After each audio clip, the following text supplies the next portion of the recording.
열왕기상 19장 14절로 17절까지 말씀입니다. 교독하겠습니다. 제가 먼저 읽겠습니다.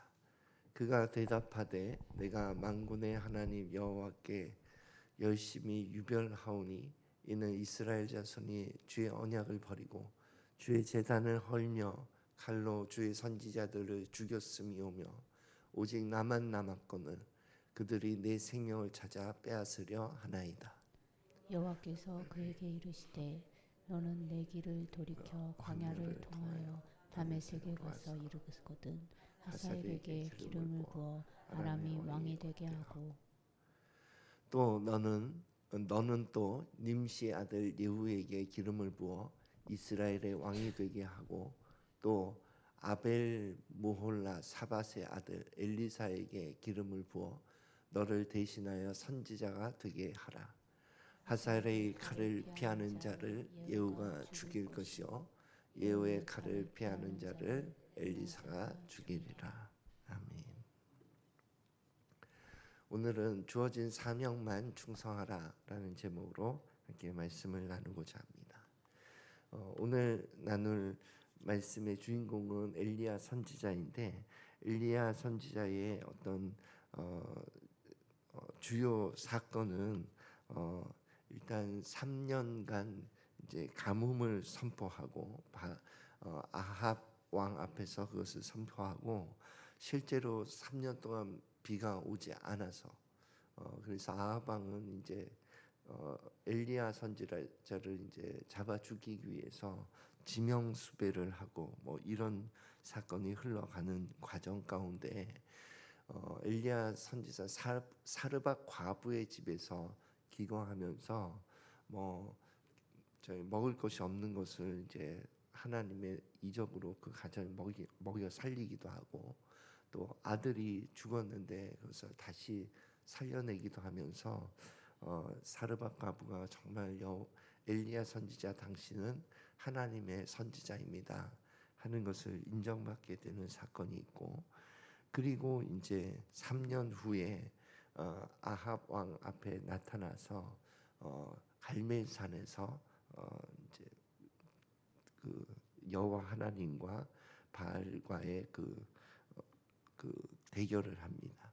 그리고 그 대결에서 하나님께서 제단 가운데 불을 내리시고 그리고 큰 비를 내림으로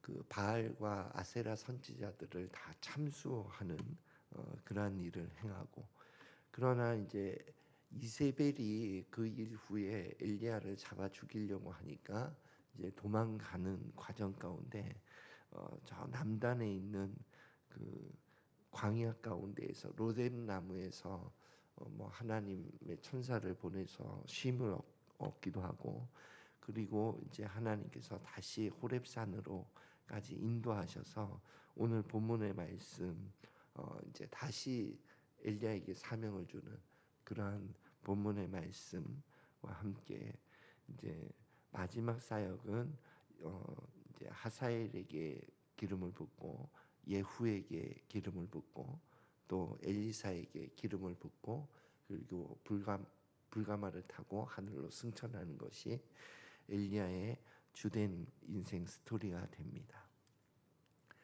그런데 엘리야 선지자가 그 시대에 했던 그 하나님의 명확한 메시지는 두 가지였는데 첫 번째는 여호와가 참 신이다. 너희가 지금 믿고 따르고 있는 바알과 아세라는 거짓 신이다 하는 것을 명확하게 밝혔어요. 그리고 두 번째는 아합 왕조는 망한다 하는 그 두 가지 메시지를 그 시대 가운데 선포했습니다. 먼저 여호와가 참 신이다 하는 그 내용을 좀 살펴보면 함께 읽어보겠습니다. 시작. 아브라함과 이삭과 이스라엘의 하나님 여호와여 주께서 이스라엘 중에 하나님이신 것과 내가 주의 종인 것과 내가 주의 말씀대로 이 모든 일을 행하는 것을 오늘 알게 하옵소서. 아멘. 그러니까 이제 갈멜산에서 사실 하나님만이 이 이스라엘 가운데 참 신이다 하는 것을 선포하게 되었는데, 그때에 그 엘리야가 아합 왕에게 찾아갔던 일도, 그리고 가뭄을 선포하고 또 다시 찾아가서 갈멜산에서 대결하는 이 모든 일도 엘리야 자신의 아이디어가 아니라는 거예요. 그러니까 여호와가 참 신이다 하는 것을 밝히는 것이 엘리야가 밝히지 않았어요. 하나님이 스스로 밝히는데, 하나님이 스스로 밝히는 그 통로가 엘리야였던 거죠. 그러니까 엘리야가 여호와 하나님이 참 신이다 하는 것을 밝히는 그 사명을 감당할 때에는 단지 하나님과의 관계 가운데서 그분이 하라고 하시는 일을 했을 뿐이에요. 그것을 할 때에는 용기가 필요해요. 어쩌면 죽을 수도 있다. 어쩌면 이 말씀을 순종하고 행할 때에 나는 가차없이 죽을 수 있다. 그러나 그 말씀을 하신 분이 하나님이신 것이 명백함으로 내가 순종한다 하는 용기가 필요한 거예요. 예. 그리고 그 엘리야는 그분의 말씀대로 행하는 그 사명을 순종했을 뿐이거든요. 그러니까 여호와가 참 신이다 하는 것을 밝히는 것은 우리의 힘을 써서 우리가 이루어내는 일이 아니라는 거예요. 하나님과의 관계 가운데 하나님이 하라고 하시는 그 일을 하면 되는 거예요. 그러면 그분이 여호와인 것을 나타내는 것은 하나님이 하라고 하는 그 일을 통로 삼아 그분이 행하실 거라는 거예요. 그것이 여호와가 참 신이다 하는 것에 우리에게 주시는 메시지가 됩니다. 또 계속 말씀을 읽고 메시지 나누겠습니다. 함께 읽겠습니다. 시작. 자기 자신은 광야로 들어가 하룻길쯤 가서 한 로뎀 나무 아래에 앉아서 자기가 죽기를 원하여 이르되 여호와여 넉넉하오니 지금 내 생명을 거두시옵소서. 아멘. 자, 이 그 성경 구절은 이제 브엘세바가 이스라엘의 가장 최남단이거든요. 그 브엘세바 밑에는 네게브라고 하는 사막지대가 있어요. 그걸 통과해서 가면 이제 호렙산, 예전에 그 십계명을 받았던 시내산을 만나는 거거든요. 그래서 이세벨이 죽이려고 하니까 이제 엘리야가 도망가는 거죠. 그래서 사막, 네게브 사막까지 들어간 거예요. 그래서 거기에 한 로뎀 나무 아래에서 하나님께 이렇게 얘기하는 거예요. 이제 제가 할 일 했으니 생명을 거두어 가 주십시오. 너무 힘듭니다, 주님. 그랬을 때에 하나님께서 막 책망하거나 그러지 않고 그 기도를 그냥 받아주시면서 천사를 통해서 먹이시고 쉬게 하시는 거죠. 그러니까 큰 영적인 승리가 있은 후에 영적인 침체가 있을 수 있어요. 아무리 위대한 선지자라 할지라도. 그러나 그때에 엘리야가 영적인 침체에 빠졌던 그 마음의 원인은 뭐냐 하면, 아니 왜 아합 왕조가 망하지 않습니까? 갈멜산에서 이렇게 불을 내리시고 이런 사건을 터뜨렸으면 뭔가 하나님의 큰 변화를 통해서 백성들이 반란을 일으킨다든지 뭔가 해서 정말 하나님 나라가 회복돼야 되는 거 아닙니까?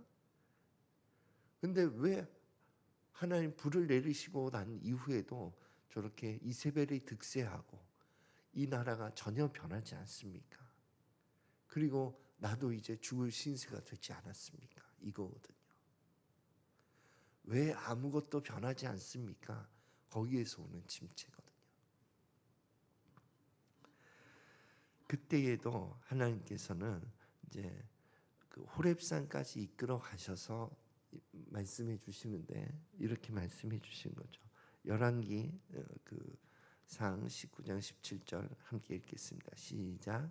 하사엘의 칼을 피하는 자를 예후가 죽일 것이요 예후의 칼을 피하는 자를 엘리사가 죽이리라. 이것이 무슨 내용이냐 하면 아합 왕조는 망한다. 망하는데 이제 어떻게 망하냐 하면 그 방법을 요 구절에 이제 담겨 있는 거거든요. 하사엘이라고 하는 그 다메섹의 그 다메섹을 거기가 아람 왕조 같은데 아무튼 하사엘을 통해서 전쟁을 일으켜서 망하게 할 거다 하는 거예요. 그리고 그 전쟁 과정 가운데 예후 장군의 반역을 통해서 망하게 할 거다.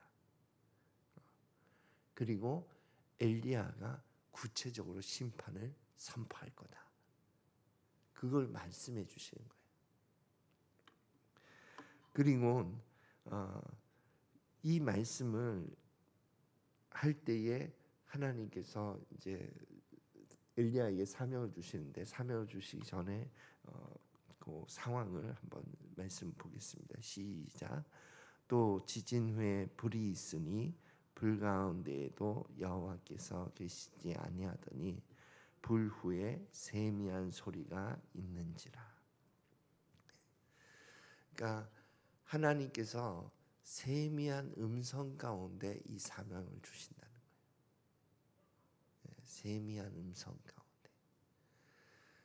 그리고 이 세미한 음성이 하나님의 음성이라는 것을 엘리야는 알아차리는 거예요. 우리가 그 하나님과의 관계를 굉장히 주의하고 그리고 신경을 써야 하는 것은 하나님이 말씀하시는 세미한 음성을 들을 수 있어야 되는 거거든요.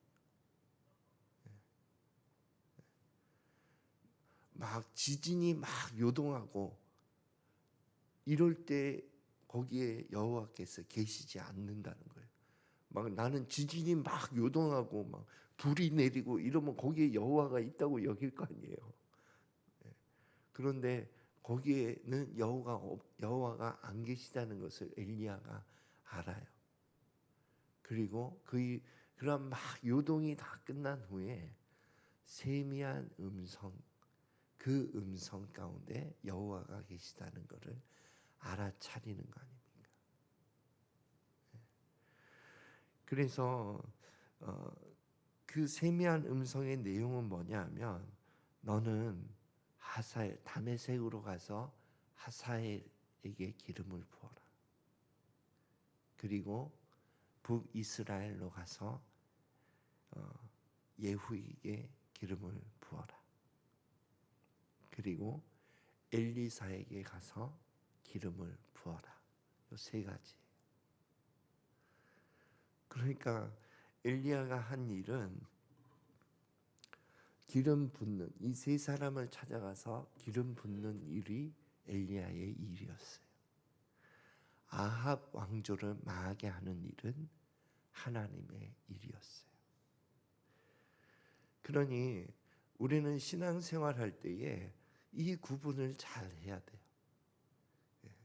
하나님이 하실 일과 내가 해야 될 일, 내가 충성할 일과 하나님이 하실 일을 잘 구분해서 그분이 하실 일은 기도 가운데 그분께 간구하며 맡기고 내가 해야 할 일은 묵묵하게 충성하면 되는 것입니다.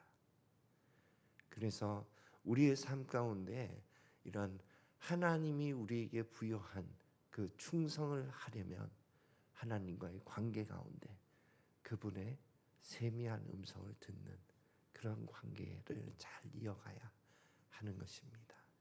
그래서 오늘도 우리에게 주어진 사명을 묵묵히 걸어가는 충성된 저와 여러분이 되시기를 예수 그리스도 이름으로 축원드립니다. 기도하겠습니다. 하나님 아버지, 우리의 삶 가운데 맡겨주신 하나님의 사명을 끝까지 충성하는 저희들 될 수 있도록 축복하여 주시옵소서. 주님의 세미한 음성을 분별할 수 있는 그러한 하나님과의 관계를 이어갈 수 있도록 축복하여 주시옵소서. 감사드리며 예수 그리스도 이름으로 기도드립니다. 아멘.